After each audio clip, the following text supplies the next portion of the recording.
Alhamdulillah, wassalatu wassalamu ala rasulillah Sayyidina wa maulana Muhammad ibn Abdullah wa ala alihi wa sahbihi wa man tabi'ahu wa mawala. Ashhadu an la ilaha illallah wahdahu la sharika lah, wa ashhadu anna sayyidana Muhammadan abduhu wa rasuluhu la nabiyya ba'dah. Allahumma salli ala sayyidina Muhammadin an-nabiyil ummi wa ala alihi wa sahbihi wa barik wa sallim. Qala Allah Ta'ala fil Qur'anil azim wa huwa asdaqul qailin. A'udzu billahi minasy syaithanir rajim. Ya ayyuhalladzina amanu taqullaha haqqa tuqatih wa la tamutunna illa wa antum muslimun. Wa qala ta'ala fi ayatin ukhra, يا أيها الذين آمنوا اتقوا الله وقولوا قولا سديدا يصلح لكم أعمالكم ويغفر لكم ذنوبكم ومن يطع الله ورسوله فقد فاز فوزا عظيما. عباد الله، أوصيكم ونفسي بتقوى الله وطاعته فقد فاز المتقون. Hadirin jamaah Jumat yang dimuliakan Allah Subhanahu wa ta'ala, tepat pada tanggal 4 Maret 1924, 92 tahun yang lalu, dan hari ini kita jatuh pula pada tanggal 4 Maret 2016. Ada apa dengan 4 Maret? 4 Maret adalah hari pertama Kesultanan Turki Utsmani tidak lagi dipimpin oleh seorang khalifah, karena pada hari sebelumnya tanggal 3 Maret disitulah dilucut segala kekuasaan khilafah Islamiyah dari Sultan Turki terakhir. Maka pada tanggal 4 lah menjadi bersejarah bagi umat Islam. 92 tahun yang lalu Islam seperti anak ayam kehilangan induk, umat Islam seperti anak yatim kehilangan ayah, tidak lagi ada tempat mengadu. Maka sejak hari itu umat Islam diatur dengan berbagai macam aturan, dengan berbagai macam ikatan yang tidak lagi mengatasnamakan Al-Quran kalamullah, hadis Nabi Muhammad sallallahu alaihi wasallam. Maka Mustafa Kemal Atatürk yang menghancurkan kesultanan Islam itu mulai perlahan-lahan menggerogoti ajaran Islam. Pertama, masjid yang besar di Istanbul dia robah menjadi museum.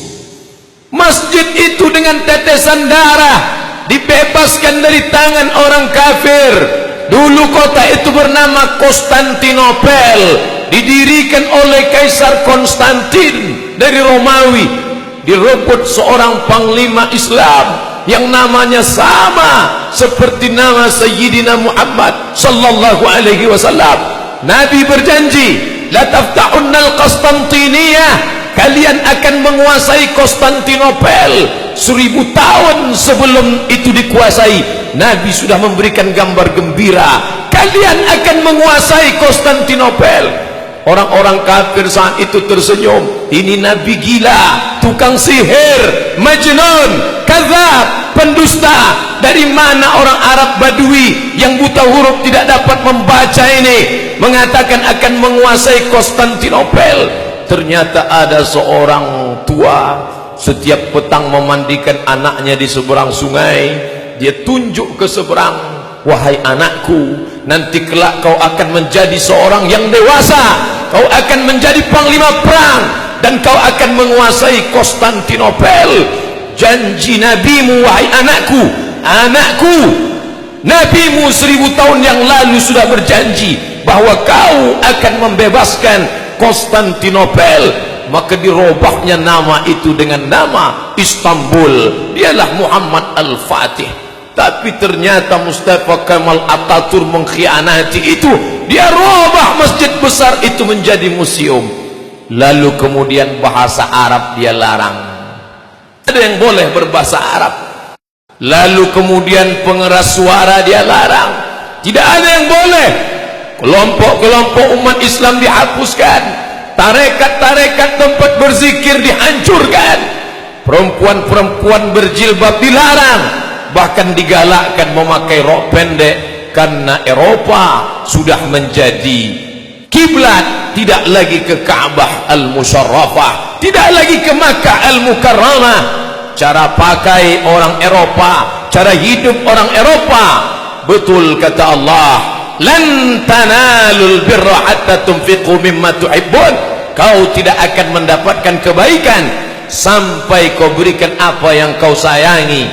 Muhammad Al-Fatih, anak tersayang, diwakafkan ayahnya untuk agama Allah, mendapatkan kemuliaan. Tapi begitu juga dengan orang kafir satu ini, hidupnya dia wakafkan untuk kesalahan, untuk dosa, dan dia merusak yang sudah dibina, dibangun oleh para pendahulunya.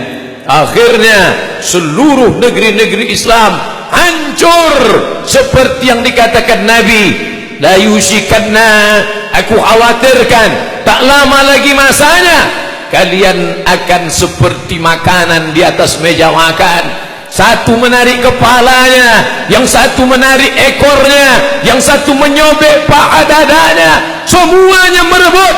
Sahabat bertanya, aqillatun nahnu yawma idzin ya Rasulullah, apakah jumlah kami waktu itu sedikit wahai Rasulullah? Bal antum katsirun, kalian banyak, kalian ramai. Lakinnakum ghusa'un ka ghusa'is sail, tapi kalian seperti buih di tengah lautan, dipukul ombak, dihempas gelambang. Itu terjadi pada tahun 1924, hampir seabad yang lalu. Sejak itulah Yahudi berani. Sebelumnya mereka datang membawa kepingan-kepingan emas kepada Sultan Abdul Hamid, Sultan Turki. Wahai Sultan, izinkan kami membeli tanah Palestina, izinkan kami membeli tanah Palestina dengan kepingan emas ini. Apa jawab Sultan Abdul Hamid? Palestina direbut dengan kalimat Allah, maka haram bagiku menjual tanah Allah dengan segenggam dua genggam emas. Tidak ada yang berani mengambil Palestina. Tapi ketika khilafah Islamiyah itu hancur, maka Inggris dengan leluasa membagi-bagi negeri jajahannya, dan salah satu yang dibagi tercabik adalah Palestina. Hari ini kita gembira bukan main melihat pembangunan Masjidil Haram, Masjidil Nabawi, cantik, indah, harum semerbak. Tapi manakala mata tertuju pada gambar masjid di Palestina, saudara kita dicabik-cabik, saudara-saudari kita perempuan diperkosa haknya, tidak ada yang menolong. Mengapa ini bisa terjadi? Karena orang tidak lagi takut kepada kita, karena kita ramai, tapi tidak ada ketakutan orang walau sedikit pun. Hancur, berkeping, berserak, gelap. Turki dalam kegelapan, negeri-negeri yang berada di bawah kekuasaannya juga. Bicara tentang Turki terlalu jauh. Kita yang berada di Asia Tenggara, apa hubungan kita dengan Turki? Tapi mereka yang membaca sejarah dengan baik, Sultan Hamengkubuwono, Sultan Yogyakarta menunjukkan prasasti bahwa Turki pernah menitipkan kekuasaan kepada Sultan Hamengkubuwono. Buktinya masih dipegang sampai sekarang. Apa maknanya? Bahkan di antara wali songo itu pun, di antara mereka adalah utusan dari Kesultanan Turki. Bukankah Turki itu bermazhab Hanafi? Bukankah orang-orang Turki itu bermazhab Hanafi? Tapi kenapa Sultan yang bermazhab Hanafi mengirim ulama-ulama wali songo bermazhab Syafi'i?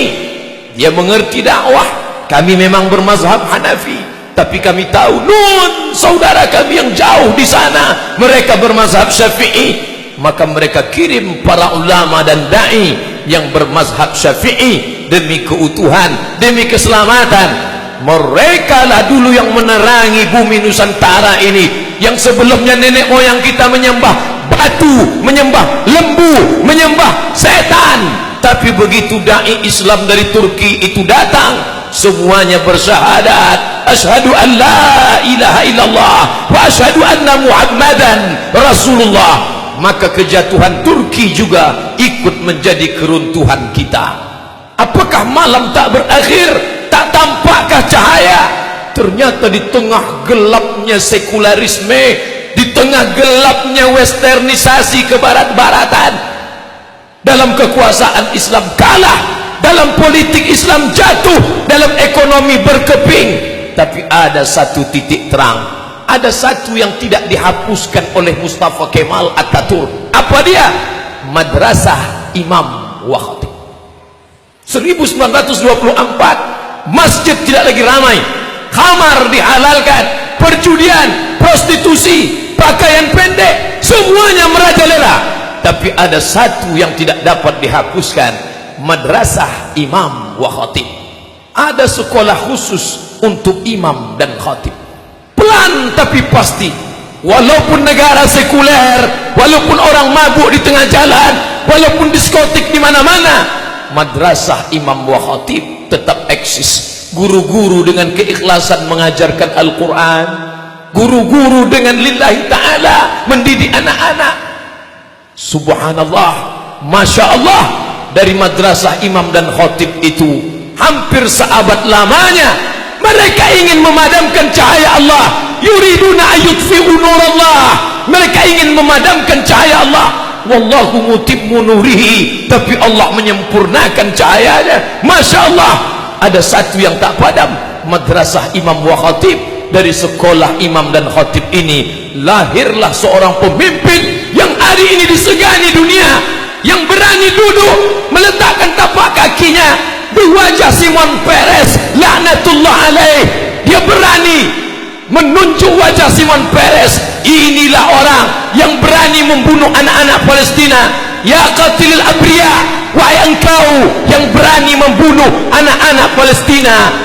Laki-laki itu bernama Erdogan, seorang alumni dari Madrasah Imam dan Khatib. Kita boleh kalah dalam bidang ekonomi, kita boleh kalah dalam bidang politik, tapi ada satu yang tak pernah mati, pendidikan Islam. Mari kita tanamkan agama Islam di dalam diri anak-anak kita. Banyak orang yang tidak sabar dengan keadaan ini, lalu mereka menempuh jalur kekerasan, radikalisme, bunuh, bakar, hancurkan. Ini bukan ajaran Islam. Islam datang dengan kelembutan. Ud'u ila sabili rabbik, ajak mereka ke jalan Tuhanmu bil hikmah, dengan kata-kata yang santun dan lembut, wal mau'izatil hasanah, dengan curi taudadan, contoh yang baik, keteladanan, keagungan, kemuliaan. Andai dia ingin berdebat, debatlah dia. Wajadilhum, debatlah billati hiya ahsan, dengan cara yang lembut, dengan cara yang santun, dengan cara yang baik. Di lokal itu guru tetap mengajarkan Bismillahirrahmanirrahim, Alif Lam Mim. Ternyata keikhlasan itu berbuah. Hari ini Eropa, Amerika gentar ketika disebut nama Erdogan. Kenapa? Karena di dalam diri itu ada kekuatan. Allah berjanji, wa may yartadda minkum an dinih, siapa di antara kamu yang murtad, kalian tinggalkan agama ini, fasawfa ya'tillah, Allah akan ganti. Andai murtad semua orang ini, apakah Allah rugi? Wa may yanqalib ala aqibaihi, siapa yang meninggalkan agama ini, falan yadurrallaha syai'a, Allah tidak rugi walau sedikit pun. Allah tidak akan merasa rugi walau sedikit pun. Ketika semua orang Turki meninggalkan Islam, ketika mereka merubah masjid menjadi museum, ketika mereka melarang perkumpulan, apakah rugi Allah? Wa may yartadda minkum an dinihi, siapa yang murtad meninggalkan agama ini, fasawfa ya'tillah, Allah akan ganti. Dengan apa Allah mengganti? Biqaumin, dengan sekelompok orang, yuhibbuhum wa yuhibbunah, Allah cinta kepada mereka dan mereka pun cinta kepada Allah. Yujahiduna fi sabilillah, mereka berjihad di jalan Allah, dan mereka tidak takut sedikit pun, karena yang mereka perjuangkan adalah bumi Allah, yang mereka tolong adalah hamba-hamba Allah, dan mereka mengharapkan balasan hanya dari Allah Subhanahu wa ta'ala. Setiap pagi, petang, siang dan malam kita katakan, innaka la tukhliful mi'ad, engkau tidak ingkar janji. Itu terlalu jauh Bapak Khotib, itu terlalu jauh Pak Ustaz, itu tidak terjadi di tempat kita. Bisa saja terjadi. Jangan bangga dengan masjid yang besar, jangan bangga dengan masjid yang megah. Kurang megah apalagi masjid Hagia Sophia yang mereka robah menjadi museum. Kurang hebat apalagi masjid Al-Hamra, masjid Cordoba di Spanyol. Tapi hari ini orang tidak lagi boleh sholat di sana. Di tempat mihrabnya terpancang palang salib terbesar di Spanyol. Itu terjadi di mana saja. Kalau tidak kita wariskan agama Islam ini untuk anak cucu kita di masa akan datang. Apa yang terjadi di Turki bisa juga terjadi. Embrio-embrionya, bibit-bibitnya sudah nampak hari ini. Negeri Islam lebih 80% Muslim, raksasa. Tapi raksasa itu pengecut. Orang tidak lagi takut pada raksasa itu. Dengan menantang, mereka berani mencalonkan diri sebagai kepala daerah di negeri markas Islam, di negeri pusat Islam, di negeri simbol Islam. Apa artinya? Tidak lagi ada ketakutan kepada umat Islam. Umat Islam bisa dibeli dengan materi. Asabakumul wahnu, kalian terkena penyakit wahan. Kalian kena penyakit wahan. Sahabat bertanya, wa mal wahnu ya Rasulullah? Apa wahan itu wahai Rasulullah? Rasul menjawab, hubbud dunya. Hubbud dunya. Kalian terlalu cinta pada dunia. Wa karahiyatul maut. Kalian takut mati. Kalian takut meninggalkan dunia. Maka itulah yang membuat umat ini tidak dihargai. Musuh-musuh bisa membeli iman kita, membeli baju kita, membeli akidah kita. Islam KTP-nya, Islam bapak ibunya, tapi imannya sudah dibeli orang lain. Suaranya dibeli dengan harga 500.000, dengan 50.000 serangan fajar. Mereka tersenyum. Orang yang tidak mandi wajib dan tidak bersunat itu berani menjadi pemimpin kita. Maka Islam tidak mengajarkan itu. Barakallahu li wa lakum fil Qur'anil azim wa nafa'ani wa iyyakum bima fihi minal ayati wa dzikril hakim wa taqabbala minni wa minkum tilawatahu innahu huwal ghafurur rahim. Allahumma salli wa sallim wa zid wa an'im wa tafaddal wa barik li jalalika wa kamalika ala ashrafi ibadik سيدنا ومولانا محمد وأن قل للصحابة أجمعين. الحمد لله والصلاة والسلام على رسول الله سيدنا ومولانا محمد ابن عبد الله وعلى آله وصحبه ومن دعا بدعوته واستنى بسنته إلى يوم لقاء ربه وبعد. أشهد أن لا إله إلا الله وحده لا شريك له وأشهد أن سيدنا محمدا عبده ورسوله لا نبي بعده. اللهم صل على سيدنا محمد وعلى آل محمد كما صليت على إبراهيم وعلى آل إبراهيم إنك حميد مجيد. اللهم بارك على محمد وعلى آل محمد كما باركت على إبراهيم وعلى آل إبراهيم إنك حميد مجيد. قال الله تعالى في القرآن العظيم وهو أصدق القائلين أعوذ بالله من الشيطان الرجيم بسم الله الرحمن الرحيم والعصر إن الإنسان لفي خسر إلا الذين آمنوا وعملوا الصالحات وتواصوا بالحق وتواصوا بالصبر. وقال تعالى في آية أخرى إن الله وملائكته يصلون على النبي يا أيها الذين آمنوا صلوا عليه وسلموا تسليما. اللهم اغفر للمسلمين والمسلمات والمؤمنين والمؤمنات الأحياء منهم والأموات برحمتك يا أرحم الراحمين. اللهم أكرمنا ولا تهنا واعطنا ولا تحرمنا. اللهم ادفع عنا الغلاء والوباء والفحشاء والربا والزنا والمنكر ما ظهر منها وما بطن من بلدنا هذا خاصة ومن بلدان المسلمين عامة. اللهم انصر إخواننا المجاهدين في مصر وفي سوريا وفي روهينيا وفي كل مكان ومن مشارق الأرض إلى مغاربها. لا تدع لنا ذنبا إلا غفرته ولا هما إلا فرجته ولا دينا إلا قضيته ولا مسافرا إلا وصلته ولا مريضا إلا شفيته ولا ميتا إلا رحمته ولا حاجة من عوائج الدنيا والآخرة لك رضا ولنا فيها صلاح إلا قضيتها ويسرتها يا أكرم الأكرمين. ولا تسلط علينا من لا يخافك ولا يرحمنا ولا تسلط علينا من لا يخافك ولا يرحمنا ولا تسلط علينا من لا يخافك ولا يرحمنا. عباد الله، أوصيكم ونفسي بتقوى الله وطاعته فقد فاز المتقون. إن الله يأمر بالعدل والإحسان وإيتاء ذي القربى وينهى عن الفحشاء والمنكر والبغي يعظكم لعلكم تذكرون. فاذكروا الله العظيم يذكركم واسألوه من فضله يعطكم ولذكر الله أكبر والله يعلم ما تصنعون. أقم الصلاة.